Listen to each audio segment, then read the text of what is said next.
वाजपेयी जी, दो चीज़ें हैं इस संसार में जिन्हें हम ज्ञान चर्चा में लाते हैं, बात करते हैं आपके साथ।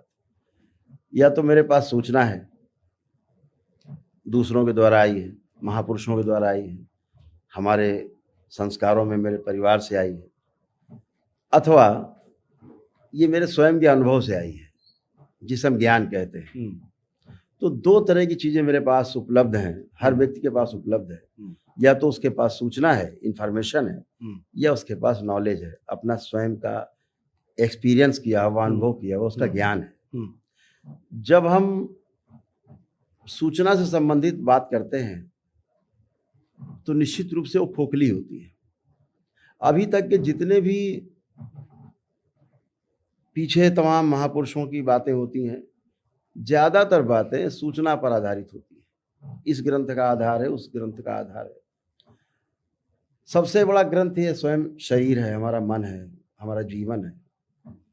अगर इसका अनुभव हो गया है, इसको हमने पढ़ लिया है ठीक से, तो सूचना इसलिए पहले से उपलब्ध है कि हम उसको टैली कर लें बाद में कि जो मैंने जाना है ये पुस्तक में है क्या। ठीक बात। वो माइलस्टोन है। अगर हम पुस्तक से आते हैं तो भी रास्ता है। बहुत सीधी सीधी सी बात यह है कि महाकुंभ का महात्म्य सीधे सीधे मुझे बताएं 2-3 लाइनों में, मतलब जिसको कहते हैं crux of the whole festival. Mahakumbh का मैंने जैसे आपसे कहा, अनुभव का स्थान है ये अनुभव का महाकुंभ है। सूचना छोड़ करके आनी है। मैंने पहले ही कहा, आपका जो घड़ा भरा हुआ आपको दिख रहा है वो सूचना से भरा हुआ है, उसको उड़ेल देना है, खाली कर देना है और अनुभव के सागर में गोते लगाना है। ठीक है, इस महाकुंभ में करना क्या है? इस महाकुंभ में अपने को छोड़ देना है, अपनापन छोड़ देना है, जो हमने अपने को मान रखा उसे छोड़ देना है। लेकिन यहाँ तो चारों तरफ अपनाहीपन है।